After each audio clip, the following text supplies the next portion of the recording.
Um, Good morning, friends. Welcome to my channel. Karon, mag-discuss ko karon saan pag-apply ang integration by parts kung mangitatag integration, kung magbatag integration sa usa ka algebraic function or expression. So na ta. Okay, so atong first example is ang pag-integrate sa algebraic expression nga e raised to the power of x sin x dx. Timani lang nga kining algebraic kining expression kay tulo ka buok nga gimultiply nato ani. Una ang e of x, e raised to power of x. Sunod gimultiply na yun sa sin value of x ug ang ikatulo dayon is dx. So naman siya sa pure nga multiplication kining expression, so pila gid magkabaylo-baylo kini nga mga terms.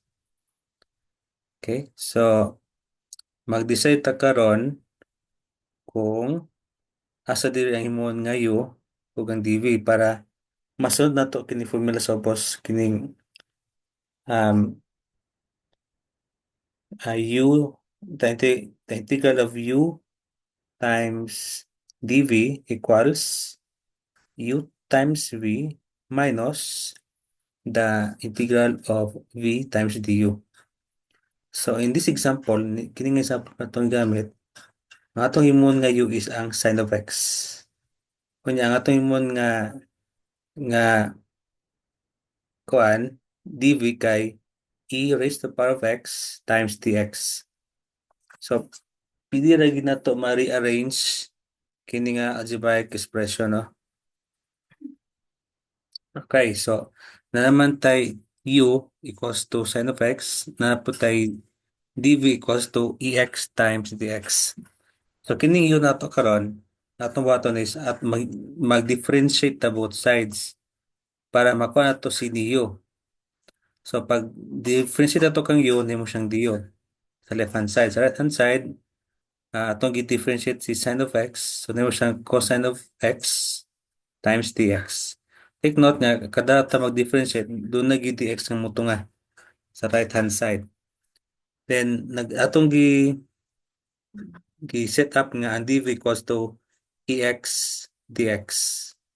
Okay, so kung natay value sa dv, natay expression for the dv, mag-integrate din ta both sides.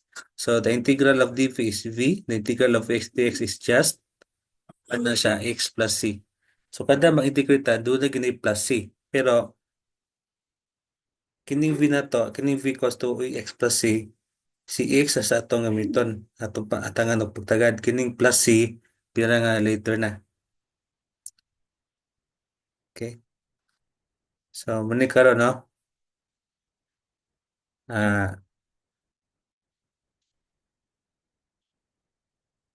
na naman tay values, na naman tay equivalent expressions for u, dv, dayon sa v og na du, pag-substitute i-apply na to ang substitution.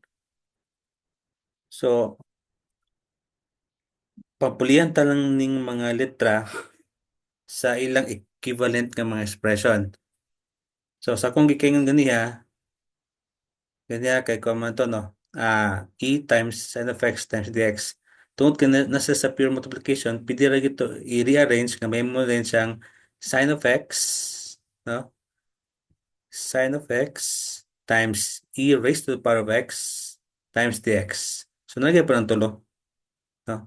Di ba? According to the commutative property of multiplication, the order of the factors does not change the product. Alright, so after substitution, yung resulta, the integral of sin x ex dx equals to sin of x, that is our u, times e times e raised to the power of x, that is v, minus the integral of, okay, e raised to the power of x times cos x dx. Alright. Kunya, na dunay nito nga another integral sa right hand side. Okay? Actually, ang tuyo sa integration by parts is to have the twin integral expression for the integral provided nga para makita ta kakambal or kaluha ni integral expression sa left hand side. So sa right hand side nakita nato nga lahi ra gyud no. Lahi ra si integral of x cos x dx kang integral of sin x ex dx. So atong baton i-apply na sa nato otro ang integration by parts. So una si ex matong v cos cosine of x dx matong dio. So back to zero ta i-apply mag-assign na po ta og variables mahimo na po tag mga kuan agreement mag-decide ta kung asa aning ex cos x dx ang himo nato nga uv udv. Kung makuha to si u atong i-differentiate para makuha si dio. Kung makuha to si dv atong i-integrate para makuha to si v. So ato ning um ato gini siyang tagan og panahon para makuha nato ang kakambalan ni sa left hand side. Okay, so ato gini panikamutan. So back to zero. So nag-decide ta nga ang himo na tong u ang cosine of x ang cosine of x. Ang himo na to nga dv ang e raised to power of x times dx. Okay, so u dv. So for as long as nga na kay u i-differentiate para makuha to ang value ni dio. For as long as na kay dv i-integrate para makuha na to ang equivalent expression ni kuan v. So after sa differentiation og integration kuan dayon mag buhat na to ang substitution. So una nag-decide ta kung kisa si u og dv. Pag nakakuha to si u i-differentiate para makuha si dio. Kung nakuha to si dv atong i-integrate both sides para makuha si v. So v here is equal to ex e raised to power of x plus c. Kung man aning differentiation integration, nakuha ta naman ang values ni or equivalence ni u, du, dv o ni v, substitution dayon ta. No? So pag substitution nato muni ang resulta. Okay? So ni ang u, ang v minus, okay? Panidi gani ang dili sa right hand side kini bitong integral expression nga nasa right hand side, di ba natay negative sine of x dx. Take note ha, kada makita mo negative term, negative number, negative letter, ang reason ana is kanang expression is na multiplyan ang positive version ana nga number or expression na multiply og negative 1 busa dunay negative sign. So kini negative sign of x dx meaning ana is negative 1 times sin x dx. Kaya kung multiply nimo sa negative 1 o si sin x dx, kung balik, mutunga si negative sin x dx. Okay?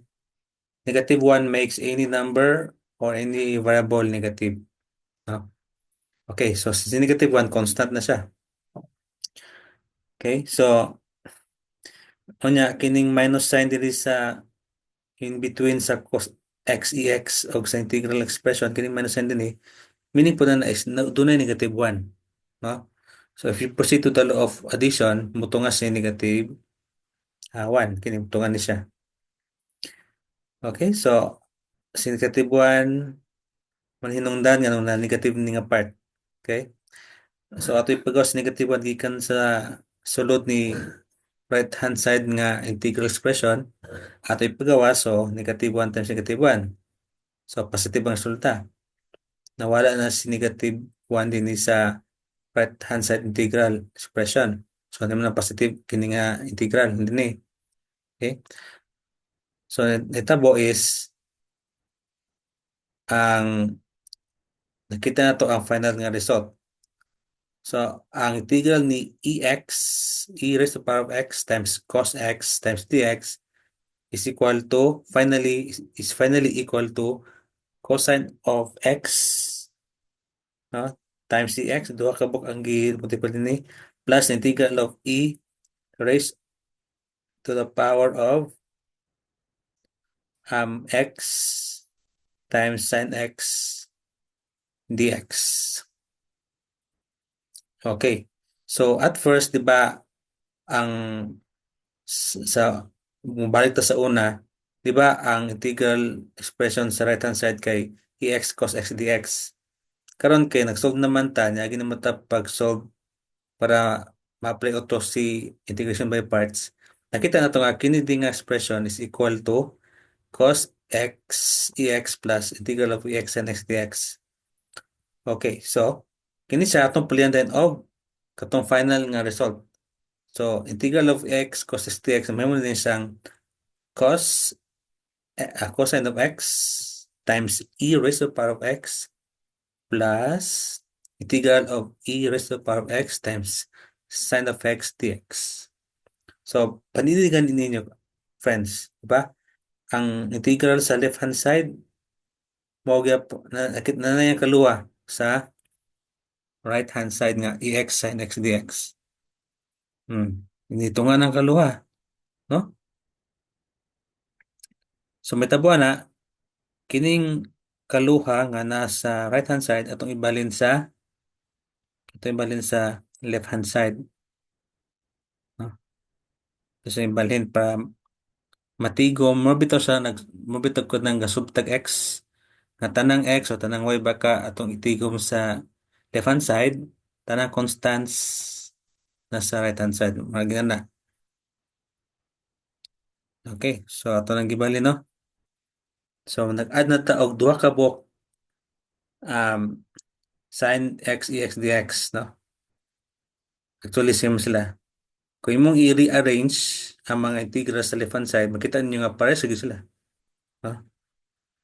Kanya understood nga kada integral na 1 kusa mag-add ka og duha ka integral, mag-add ka duha ka same integrals, resulta is 2 times sin x ex dx, no?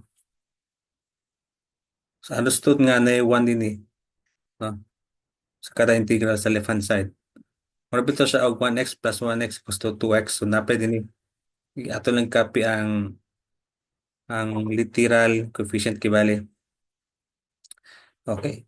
Muna na, ang nabili na lang sa right hand side is um, sin x ex minus cos x ex. Hmm. Sin value of x times e raised to the power of x minus cosine value of x times e raised to the power of x. So sunod button is, okay, ato magiging main nga goal or target is to find the integral of sin x ex dx at the very first. So, mamaya itong target. Naman yung number 2 sa yung kilid, no? Sa tapis left side niya, no? Naman so ato ning tanggalon by division, by dividing this side by 2. And because this is an equation, kung nag-divide ka sa left hand side, mag-divide po ka sa right hand side para balance. Dili tapingig, no? Balance silang ang equation. Okay. So, pag divide mo both sides by 2, may resulta. So, nabili na lang sa left hand side is integral of sin x ex dx. Sa right hand side, okay. Kini mag-divide bita ka expression by divide by 2, a certain expression divided by 2, meaning si 2 nabahin sa kada term. Kung doon ay expression nga divide by a certain number. Okay? Unya, sa right hand side atong gibulag si 1/2, no, kada term, no? Okay, take note, 1/2 times sin of x ex is just equal to sin x ex divided by 2. Same with 1/2 times cos x ex is equal to cos x ex over 2. Ato lang siyang bulag. Okay? Kanya, paniligan ninyo, friends. sa right hand side, di ba? Kada term may one half. One half. Kada term na po EX. So, meaning, ang ilang greatest common factor is one half og EX. So, kung gi-rearrange kay pure multiplications man, sa akong ipakita, yun nga, ilang common factors are one half EX, one half EX. Alright. Sunod kay greatest common factor man si one half EX, one half EX. So, ako siyang gi-factor out. So, pag factor out na ako, so nasa gawa si one half times EX. Ang nabilin dayon is sine of X minus cosine of X. So, nasala yun, no? Pagkuha aning one half EX, ang nabilin dayon sa salaan is sine of X minus cosine of X plus C. Kapatid mo ganiya, friends, nga na yung mga plus-plus, mo to ganiya, no? Kaya pwede ra i-add ka tong mga plus ganiya sa ending na. And then, this is it. Kining bracket, kining murag bracket, pinapulihan og parentheses. So, din na, makita na ginato nga ang integral din ni sin x dx is equal to 1 half times e raised to the power of x times this binomial, which is sin x minus cos x tayon plus c. So, amazing, no? Yan naka-nindot si integration by parts. So, mo gito. For as long as nga makita na nimo ang kaluha nga integral expression for the one given in the left hand side, i-apply din itong usual, no? Katong basic manipulation nga ang mga variables i-transfer sa PICAS, no? Just like solving x sa algebra pa nga lesson ganito, no? Okay, so nakita na to ang integral ni sin of x ex dx, and that is equal to 1 half times ex times the binomial sin x minus cos x plus c. So friends, I hope nga dakan mo nakatunan. If some of you, kung uban sa inyo bago pa ni nga channel, please not forget to subscribe to my channel para updated mo karon kung sa akong gipang-upload. So may God bless you. I hope nakatabang ni nga video para sa inyo nga naglisod paggamit sa integration by parts. Thank you. May God bless you. Bye.